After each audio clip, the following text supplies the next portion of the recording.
Good evening, the weekend is finally here. It's Football Friday live! Yeah! I'm Jim Daly. Joining me, I have Ledley King and Joe Football writers Tony Barrett and Dion Fanning. And we want you guys to get involved as well. So let's throw it over to our very own ASOS model, Richie. Keeper! Thank you very much, still got it. Now, whoever referred to me as an ASOS model last week, let me know because you are an absolute legend. Now, with the news that Steven Gerrard has retired from playing football, LA Galaxy legend Steven Gerrard has retired from playing football, our vote tonight is centred around who is the greatest Premier League midfielder of all time. So, if you're watching on Facebook, then get those votes in. Hit the like button for Paul Scholes, the love button for Frank Lampard, the laughing face for Patrick Vieira, and the sad face for Steven Gerrard. Also, if you're involved on Twitter, then simply drop us a comment using hashtag FFL. And if you think it's none of those options, of course, get involved and drop us a comment. We want to know your favourite Steven Gerrard moment as well. For example, mine is him getting sent off after 38 seconds against Manchester United. And we want you to tag your slightly obsessed Steven Gerrard fanboys and girls on Facebook. Let them know that we are thinking of them. And, of course, if you've got any questions for our panel, then get involved. For example, Jim, what's love got to do with it? Who needs a heart when a heart can be broken? We got a packed show for you tonight. Here's what we got coming up. Imagine this is someone you don't. Imagine this. Traffic warden. Imagine this is a traffic warden's head. Stop. Ticketing. When I see you again. When I see you again. John Terry or Frank Lampard? I knew that was coming. I knew that was coming. No, I will not choose. You have to. I hate this question. Why did you do this? Yes, we have got a packed show for you coming up. Chelsea fans talking up their team, a Spurs and Arsenal face swap, and Big Narstie taking on the How Hard Challenge. But it was a busy week in football. But what were the highlights for our panel? Ledley. I've gone for the rebirth of Wayne Rooney. I think that everyone knows that he's been written off a little bit in recent weeks, and I like when players come through adversity, show what they're about, and I think that he's doing that. I think his performances on the pitch are showing that he's still got a part to play at Man United. Good stuff. Maybe it's his white wedding. Tony, what was yours? I'm going to go against convention and choose something that hasn't actually happened yet. The Everton's under 23 squad are going to be sleeping outside tonight to raise awareness of homelessness, which, I mean, you just spoke about Wayne Rooney, the kind of publicity that footballers get a lot of the time, but some of the things they do for the right reason can go overlooked. So David Hunn's where it's got all the young lads out, they're going to be sleeping out at Goodison tonight, and it is particularly cold tonight, so best luck to them. Good stuff, good choice. Dion? My highlight was when you hit Richie with the ball in rehearsal. But before that, it was Hugo Lloris's performance for Spurs. It was one of the few good moments for Spurs, and particularly the save he pulled off. But he is their world-class player at the moment, and the only consolation they have is that they've got a keeper of that quality. But whether they can keep him would be probably the next question. That is a debate for another show. Now, my highlight was receiving this. From Soccer Stars, the Ledley King figurine. I'm going to give it to Ledley now, but let's just get a little likeness. What do we think of that? That's uncanny, surely. Good. It's yours, mate. Do you want to do the honours? Thank you very much. Add it to the team. Okay, so those were our highlights. And now it's time for a few more. This is the week in football. The Premier League returns. Yaya Toure is back. Get the cake out, lads. 1-0. Man United and Arsenal drew. Mourinho is no longer blaming his players. It's now all just down to luck. Not desperate at all. Meanwhile, Arsenal did their thing in the Champions League. They just bloody love getting knocked out in the last 16. Interesting? Very interesting. Brendan Rodgers claimed he was happy with his players' performance against Barcelona. You lost, mate? Look at his face! Just look at his face! Borussia Dortmund beat Legia Warsaw 8-4. Yes, 8-4. Sunday League stuff. Spurs crashing out and being all Spursy again. And Steven Gerrard slipped off into retirement. Gerrard! What a hit, son! Yes, the big news this week is that Phil Collins superfan Steven Gerrard has announced his retirement from football. In a 19-year playing career, he played 710 times for Liverpool, winning 8 major trophies before moving to the MLS in 2015. He also played 114 times for England, making him their 4th most capped player ever. Now, Ledley, you played with him, of course, at Euro 2004. Yeah. What did you see in him then that might make him a great? I think that people had already seen it before 2004. You know, when he burst on the scene as a young kid at Liverpool, he seemed to have all the qualities to go on and be a legend and obviously the captain for the club. You know, but I think what stood out was his determination and his drive. You know, he was a midfield player, but he could drive, you know, from defence to attack. You know, we've all seen his brilliant range of passing as well as his goals, his scoring. You know, the goals he could score. You know, just an all-round brilliant player. Tony, will his career be defined by what he didn't win?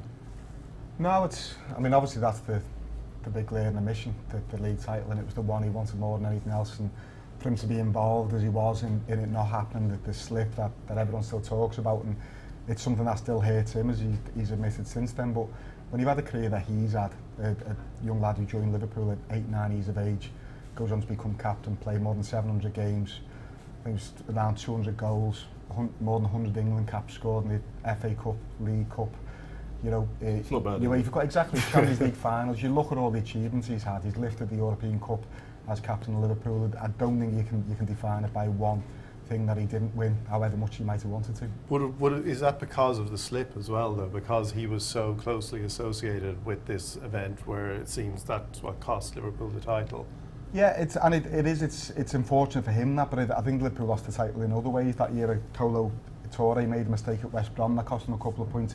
I thought Liverpool in that game against Chelsea, I thought they were going to lose it anyway. Even before the slip, there was just something about the way they were playing. But that it was him and that it meant so much to him means that it's going to be attached to him. There's no way around that. So Dion, picking up on what Tony's saying then before, is he Liverpool's greatest ever player? You could argue that he is Liverpool's greatest ever player. I think the problem with Gerrard in some ways is you could make an argument that he isn't even in the all-time greatest Liverpool 11. Like this, it's a strange thing about Gerrard that he was such a dynamic, such a brilliant player. I think the thing that almost held him back was this idea that he was a central midfielder, that he should be playing in this. But people kept going on about his favoured central midfield position.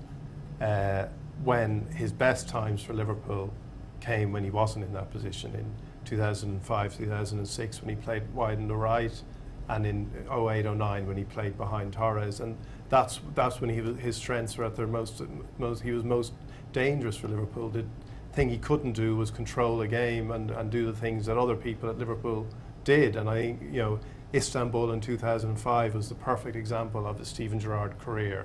He won the Champions League he got them back in the Champions League final in the second half, but in the first half, picked in central midfield, Liverpool had no control of the game because he wasn't the player to do that. He was the player to do what he did in the second half and make things happen further forward. Okay, so Tony then, what's next for him? He's got a number of offers. I think that's fairly clear. He's turned MK Dons down, and the one that appeals to him most of him is the opportunity to work at Liverpool, but it wouldn't be in the first team setup, it would be at the academy level, and obviously Jurgen Klopp's got his own people there, so there's no need to add to that. And the idea is that Stephen will go into the academy and learn away from the spotlight. Is Gerrard going to be happy with that? I think he is, yeah. He's already done a lot of work up the academy. When he was at Liverpool, he was working with the under-15s a lot, and Trent Alexander-Arnold, who's one of the players who's coming through now, Stephen became a big influence on him. So I think that suits him at the minute. And so future Liverpool manager? I just think it's such a big call now for someone to be a manager, and to call it this early, you really couldn't. But I think there'd be a lot of goodwill from it. I think he's one of those people that people would want to do well as a manager, and certainly at Liverpool. It's not encouraging that that's what he wants to do as his way into management, though, that he's saying, you know, put me, like, I want to be happiest in the academy, working with young players away from the spotlight, rather than, you know, you see some former players who kind of act like just the big job at their club is what is sort of their right. I think that's underpinned his career as a whole, though. And you speak to people who played with Stephen, he's absolutely serious about his football, the way he prepares for games. He wants to do it the right way, and I think he will do the same thing with management. But I think that if and when he does take a job at Liverpool's academy, they have to make sure that there's some kind of pathway. It mightn't be managing Liverpool straight away, but there has to be some kind of structure towards a clear progression. Is that a fair assessment, Ledley, as someone who played with him? Yeah, I think that, I think he has to feel ready as a manager to go into management, and I don't think he is yet. So I think he wants to learn the ropes. The last thing you want to do is go into to a job underprepared. So I think that he will learn the ropes. Hopefully, spend some time at Liverpool where he knows everyone in the club so well. And when the time's right for him, I've got no doubt that he can go on to be a top manager. Theon, when was he at his best as a player? I think those 2 seasons, 2005, 2006, and then 08, 09, when Liverpool came close to winning the title. I think that season in particular, he was dynamic behind Torres with Mascherano and Alonso behind him. It was a system designed to get the best out of him. I think that was really when he felt he was happiest in the system. He'd kind of made peace with the fact that he wasn't going to be a central midfielder per se, and he was going through the middle with so many good players around him. I think that's one of the things with Gerrard as well. He took on so much as a Liverpool player. There was so much responsibility on him, and you could see it whenever new players arrived at the club. His desire for them to kind of be at the level that he was at was kind of was tangible when you watched it play, and so often they weren't. So often he was playing with inferior players. But that season, with Mascherano, Alonso, Torres, he had these world-class players around him, and he thrived. I think his problem's always been he's not trusted his teammates, or the team's not been good enough. So he's had to feel like he's had to do everything. Yeah. Drive the team on from midfield, score the goals. I think the first time we saw him feel probably really comfortable in his squad is when they had Suarez. Yeah. He felt, okay, now we've got someone who can really take us to that next level. But unfortunately for Stevie, he's a little bit older and he hasn't got the same legs that he used to have. So it was just the timing. But his problem was always, trying to do as much as he could for the team. Well, I think that was when Benitez arrived at the club and he met them for the first time. He did, famously or infamously say to Gerrard, "You run around too much." And I think Gerrard replied, "I don't think you realise how bad we are." And that was it. He was asked to be the hero, the superhero for the side, and do so much. And I think it's a shame that at an earlier time in his career, somebody didn't come along and say, "You don't need to do everything. You don't need to be the hero. I know you've got the capability, and it feels like you've got to save the team all the time, but let other people do it, and you can be at your most effective." But Good. Sorry to cut you off there, Theon. Good stuff. Okay, well, if you agree with the guys or disagree, comment right now and let us know. But for now, we're going to go over to Richie to see what you guys have been saying. Thank you, Jim. As you know, tonight the Premier League lost an absolute legend when Steven Gerrard announced his retirement. So our vote is, who is the greatest Premier League midfielder of all time? So if you're on Facebook, hit the like button for Paul Scholes, the love button for Frank Lampard, the laughing face for Patrick Vieira, and the sad face for Steven Gerrard. We've already had people getting involved. Thank you very much to Daniel Simpson, who commented, easily Paul Scholes without a shadow of a doubt. And Sean Smith saying, Roy Keane not being mentioned. Well, to be honest, Sean, we didn't want to make the vote that easy for you. We want to know your favourite Steven Gerrard moments as well, so get involved with those.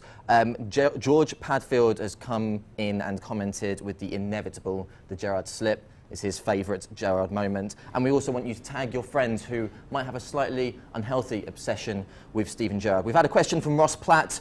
Would Steven Gerrard have been a better player if he'd gone to Chelsea in 2005? And that one goes to Tony. Well, there you go, Tony.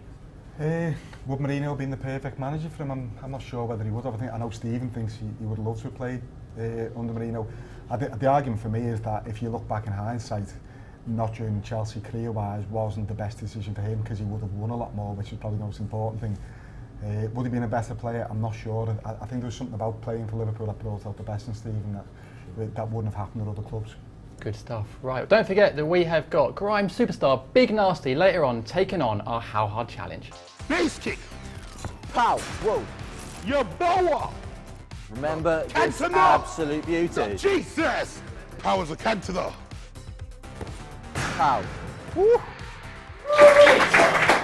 Find out how he gets on later in the show. Now, it was the Champions League this week, and the English sides took very different roads. When I see you again, when I see you again,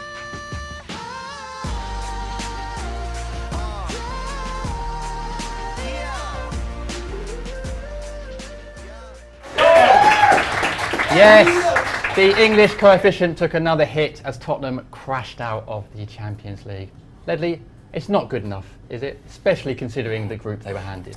Yeah, no, you're right. I think that when we looked at the draw, you know, I've always said that I think half the supporters wanted to have your Barcelona's, Real Madrid's in there, and the other half wanted a nice, so-called simple draw, one that you could get out of, and I felt we had that. You know, I felt that it was a group that we should have went on to win.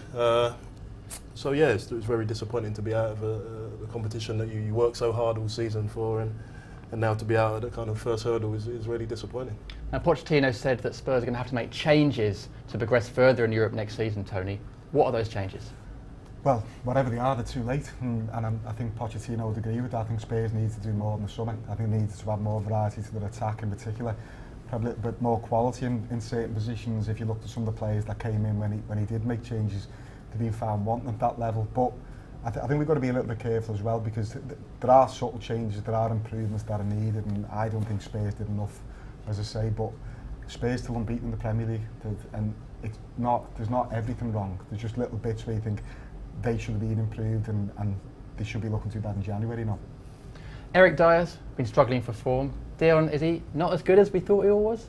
I think he's probably about as good as I always thought he was. I think he's kind of sums up the modern Spurs a little bit. That he's got a lot of industry, runs very hard. You know, that sense you get. You know, players talk about with Pochettino, never be tired, and you know you get that from someone like Dyer. But there's a lack of subtlety in the team, and I think that was shown up in the Champions League. You know, I agree with Tony. They are unbeaten, and it's in the league, and it's important to remember that. But I do think this was a great opportunity for Spurs, as it was last season in the title race, and they let that slip away, and now they've haven't got out of a great Champions League group from their point of view. So there are disappointments, and there are things that need to be improved on that side of it, I think, with Tottenham. I think the team's still learning. You know, still a young team. Last season, the team learned the lesson of what it takes to compete at the top level and trying to win the league. Now is a new challenge, Champions League football. You know, hopefully the young players take it on board, what it's about, and come back again. Was last season's team disrupted by the new signings? I don't think so. You know, I think when you're a manager and you look at what's needed, I think you've got to be careful not to disrupt the team too much. You know, I think me personally, I looked at the team and didn't think it was a team that needed too much changing. You know, just added a few additions, and that's what we did. So the additions not good enough then? There's no doubt that not everyone's hit the floor running. That's for sure. I think Sissoko, maybe because of these disruptions at the beginning of this season, doesn't look fully fit yet to me. Janssen is struggling for goals at the moment. So, you know, if these two players come into the team and they hit the ground running, it's a totally different team. But you know, maybe we have to be a little bit patient and wait. If you're in a squad and players come in like that, you know, for a good bit of money, like what are you looking for from them? Like if they're coming in, especially if you've had quite a good season, do you want them to kind of hit the ground running? Yeah, you hope so. You know, especially Sissoko's someone who knows the league, so you expect him to have that understanding of what the Premiership's about. Obviously, you know, I don't know if he's had a few injuries and niggles or suspensions, and it's all kind of added to him not really getting started at Tottenham. Janssen, you never know. You know, I've seen lots of players come from the Dutch league, you know, young players, and come over and struggle in England. So we're hoping that he's going to find his form or find what's needed to become a success in the Premier League. But you know, as I say, you only hope. You never know how anyone's going to come to the league and take to it. Absolutely right. If you agree with the guys or disagree, comment and let us know. Now, things don't get any easier for Spurs as they next take on the informed table toppers Chelsea. We caught up with some Blues fans to see how things are going in West London. What are your expectations for this season? Before the season started, I'd be like, yeah, top four, get back to where we should be, and then maybe next year we can go on and have a go for the title again. But yeah, now I think we'll definitely come top two. I think it's probably two things. Probably Kante is one of our main players. You know, he's not one for scoring goals, but everything else he does is pretty much a big factor in why we're top of the league. And then our new formation, obviously, so I think it's really unexpected. Did Chelsea buy their recent success? No. Only as much as every other club who's had any success. If you look at Chelsea's success, like our success has had massive longevity. That Chelsea team that won the Champions League in 2012 had no right to do it, and if it wasn't for the spine of the team that had been there for like 8 years, we never would have. City and United buy players like, look at Pogba and Zlatan and all that, and they don't get any stick, I feel, but it always relates back to us, when really we're not the biggest spending club. Rank the London teams for me, please. Can we just agree that Spurs is at the bottom because everybody hates them? So can we just put Spurs at the bottom? And can we just kick them when they're down, when they're out of the Champions League as well? Yeah. West Ham? Nah, I don't think they're that good. I mean, I would place West Ham sort of just on a par with Spurs down at sort of joint sick. Arsenal fans, I can't deal with them. I can't do it. No, but they're not the worst club. They're not a threat to us as such, are they? So someone spell Azpilicueta for me. I'll go. Azpicue. No, it. AZIPIL Aspil ICUETA. Bingo. Batshuayi. BATSHUAYI. Bingo. Correct. John Terry or Frank Lampard? Knew that was coming. Oh, that's not fair. Knew that was coming. No, I will not choose. You have to. I've got to say John Terry at the minute. I would say John Terry. I hate this question. Why do you do this? Score prediction against Spurs this weekend? 6-0. 3-1. 3-1. To Chelsea. Oh, of course, yeah. Okay, just checking. If you look at the pattern, it's gone 3-0, 4-0, 5-0 at home. 6-0 is the obvious answer, but obviously that's not going to happen. So I'm going to say 2. Right, Chelsea fans, get involved. Do you agree with those guys? Will you beat Spurs this weekend? So, Ledley, 6-0? No chance. Not a chance.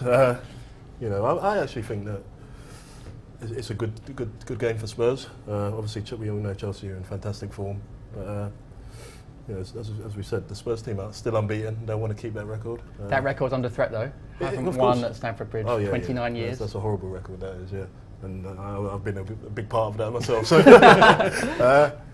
but no, I feel that this team's got the makeup to go there and get a result, like similar to the Arsenal game. You know, everyone was writing Tottenham off, but you know, I think it'll be a lot closer game than we think.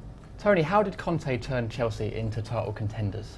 It didn't look like he would initially, especially after the defeat to Arsenal. Obviously, he lost to Liverpool before then. And I go back to the summer when I was at the Euros and I covered Italy against Belgium the night Italy won 2-0 in Lyon. And after the game, the Italy players came out and one by one they all described what makes Conte a special manager. And it was his attention to detail, his ability to create a system that suits everyone, his ability to get the best out of players who maybe aren't superstars, and all those things we're seeing bit by bit introduced to Chelsea. And the kind of form they're on shouldn't be a surprise when you look at his career. He is a top manager and he is increasingly showing. And for me, with Chelsea not being in Europe like Liverpool, that they've got to be up there as one of the favourites. Dylan, is it as simple as just moving to a back three? No, I don't think so. As Tony said, you need a manager who's going to deliver a message to the squad and get everybody playing the way you need them to play. I think in England there's always this kind of reaction to the idea that in the Premier League we're not interested in systems, by people kind of spending an awful lot of time talking about systems when one comes along. And you know, it's just the system depends on the players who are playing in the system. And if players aren't playing well, the system won't work. And you look at someone like Costa, his season, it doesn't really matter what system he's playing in, it's actually getting the best out of him. But other players like Hazard and stuff, it's a combination of the two.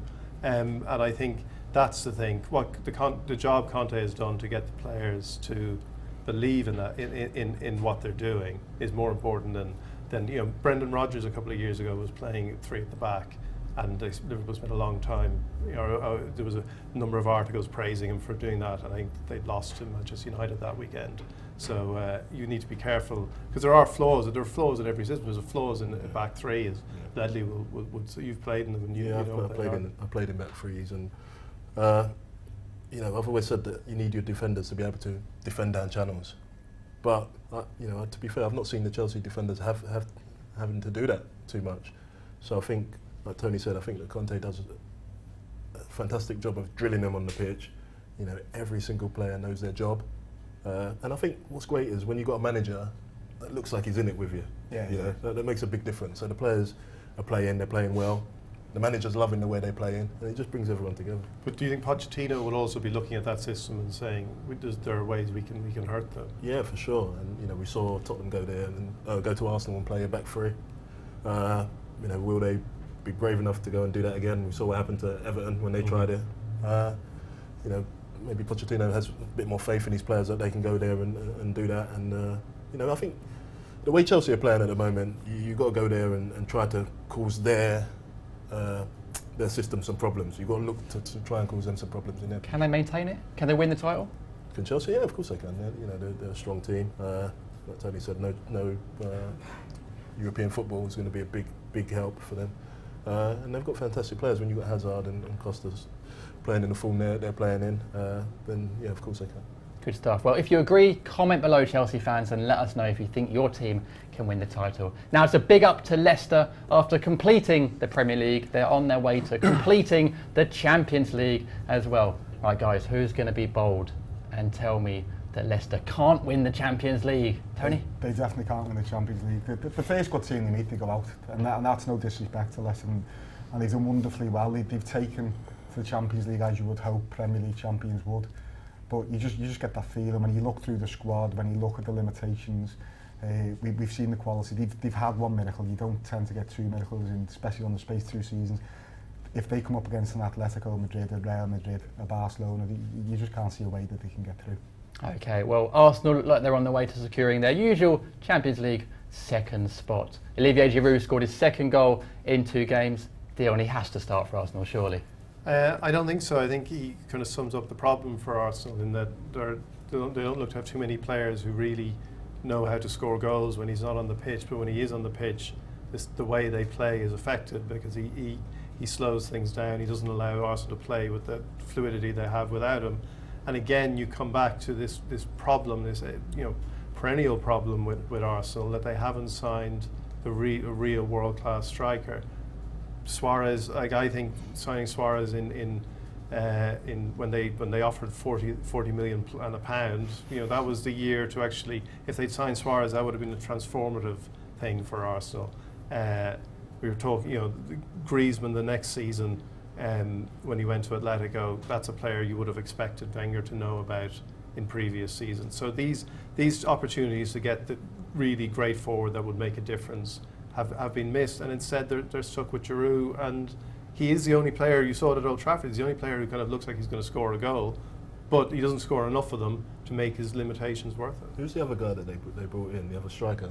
What's his name? Lopez, isn't it? What's he like? We're not seeing anything about him, and that's a player that you would have thought they'd have brought in to play some part, and I haven't seen him yet. So, whether the manager hasn't got much faith in him or not, I'm not sure. Okay, right, well, stat of the week. No one has won a Premier League game in Manchester since September. Crazy stuff. And on that stats bombshell, let's go over to Richie. Cheers, Jim. Now, I'm not going to lie, I couldn't help but ask those Chelsea fans the question, who did they support before 2004? Obviously, that didn't go down very well. We're still running the vote on who is the greatest Premier League midfielder of all time. See the details below. And we have had some amazing suggestions.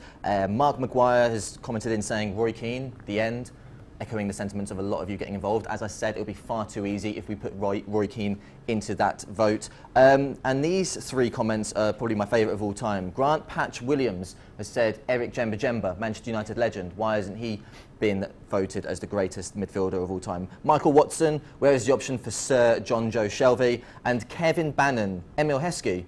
He was the greatest midfielder of all time. Obviously, you 3 are my favourite kind of people. And we've got a brilliant question just come in from Jonathan Gilchrist as well. Would you say Gerrard is the best player to have never won the Premier League? Back to you, Jim. I don't think you guys are taking this vote seriously. Tony, is he the best ever player never to have won the Premier League?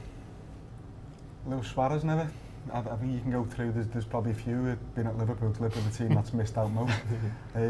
Yeah, I think Gerrard, in terms of what he gave over the period of time, you'd have to say he's the best not to win that yet.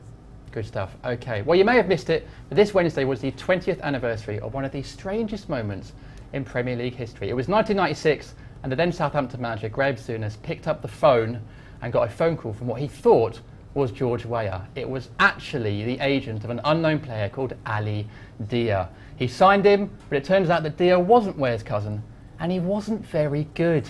He made his debut a few days later, played terribly, was brought on as a sub, and then was subbed off. Crazy. Ledley, what's your favourite strange Premier League moment? I think, I don't know if it's strange, it was more funny for me, but Paolo Di Canio's push on the referee, was it Paul Alcock. Paul Alcock. And it wasn't just that, it didn't just end there, it was Winterberg's reaction as well, trying to get involved, giving it the big one, and then realising Canio might strike him as well. So, you know, I think that was a moment where I think you generally said, oh my God, when you saw what happened at the time. So that's my moment. Good choice. Tony? I'm a bit torn. I really liked Dealey Smith's Let's Be Having You moment on the pitch. Thought that was great.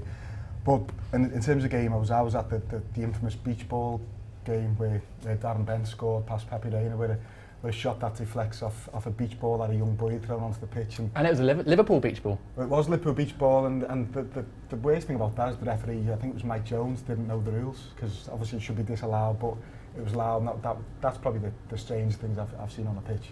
Darren, can you top that? Well, I've gone for Kevin Keegan's so-called rant, which isn't so much funny as, again, just one of those landmark moments in the Premier League when he took on Alex Ferguson. I would love it if we beat them. That was you were kind of watching a man kind of unraveling in the title race. Unfortunately, it has led to 20 years of people talking about mind games. And anytime a manager says a player is injured, that's all it takes for someone to say, are these mind games? So we have that to thank him for as well. Good stuff. Well, I would love it if grind superstar Big Narstie could beat Ledley's score in How Hard. He took on the challenge this week. Let's find out.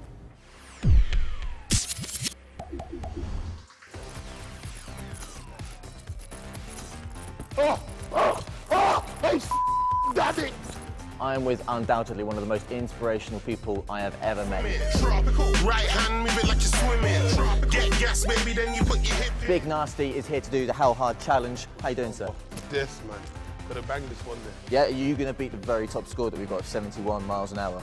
Right, let me see what I can pack in the foot. Yeah? Definitely some power in those legs, definitely. Base kick. Base kick. That's what we love. Base kick! Pow! Whoa! Your boa! And the score is in 50 miles an hour. What? 50 miles an hour. Hey, I will kick a man with a moped speed, cuz. Straight packing a Vespa. Was that a toe pun? Nah. Joe pun? That was a base kick. Right, so we need some inspiration. So, remember this absolute beauty. Jesus! Powers of Cantona. Pow. Woo. 62. That's gone up. Gone up. It's gone up again. Imagine this is someone you don't. Imagine this. Fucking traffic warden. Imagine this is a traffic warden's head. Stop. Ticketing. My motor. 62 again. On the dot. 62. Last one. 63. 63. 63 miles an hour. Do you know what? That's just behind a professional footballer. Come on, I'm a moped, man. 3 miles an Anyhow, hour. man, get this kick of Vespa. It's all over, cuz. And this one I will get on the picture and act up. Don't touch me. Don't touch me. All aboard the showboat. Lord Narstie, thank you very much for taking part in the How Hard challenge. Got a final score of 63 miles an hour, which puts you 4th on our How Hard leaderboard. If I kick man, I kick man with the speed of a Vespa moped. This is straight Typhoon 50 Molossi kick foot, cuz. And it was your hatred for traffic wardens that actually got you by 63 miles an hour. Traffic wardens, if I catch you next to Mandukij, oh, you can.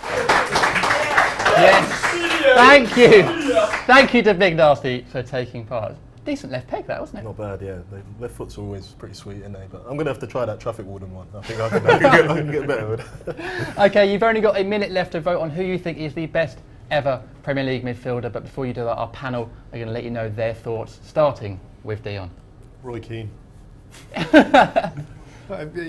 He's not on the list. The public have spoken, and I couldn't, in good conscience, sit here and not vote for Roy Keane. But if you're going to make me go for one of the others, I'll go for Patrick Vieira. Good choice. Tony? I've got to go back to Liverpool tonight, so I'm going to change the question to suit me. I think if he played Steven Gerrard centre midfield, he could be the best player in the pitch. But the same at right back, right midfield, playing just off the front man, wherever you put him, he could be the best player in the pitch. So I'll go for Steven. Ledley?